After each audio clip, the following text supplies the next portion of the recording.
I think one of the main reasons why papers are going under is because capitalism has killed them.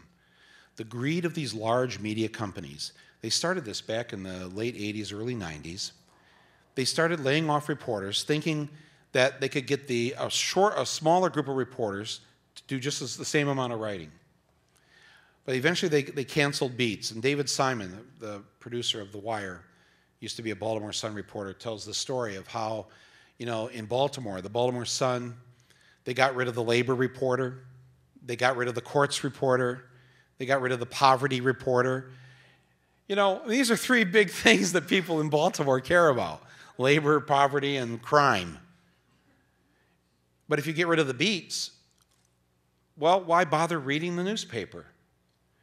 But they did it because they wanted this short-term profit, short-term gain by getting rid of people, and you'll show a better bottom line at the end. But here's the main reason I think this has happened.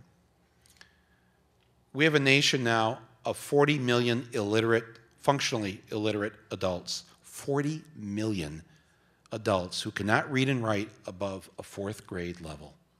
And probably another 40 million who can read at a 4th grade level but can't really comprehend it, can't really analyze it and dissect it.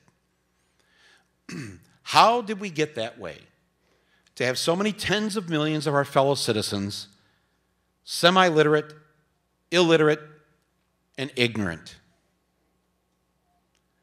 It's because we have decimated our schools, our public education system. We have wrecked it beyond belief.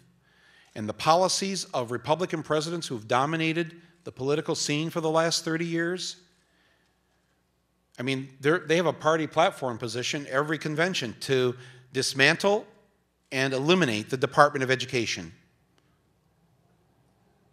They want as little money spent as possible on education, and if there's one union they'd like to bust, it's the teachers' union. So, in the last 17 presidential elections between 1940 and 2004, the majority of American newspapers endorsed the Republican candidate for president in 14 of those 17 elections between 1940 and 2004. 14 out of 17 times. They endorsed the candidate of the party that was committed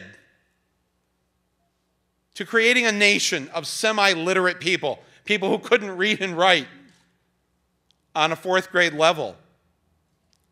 In other words, your readers. Who's going to buy your paper if they can't read it? And the paper started to recognize that the country had really gone illiterate and stupid.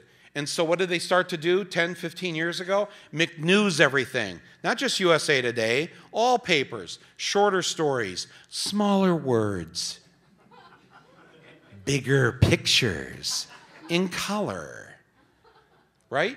Because they knew the nation that they had helped to create through the policies that they supported and endorsed with the republicanism that we've lived under for the last 30 years. So they've slit their own throats. They've eliminated the very people they need to read their paper, can't read their paper. It would be like General Motors lobbying to eliminate driver education from the schools.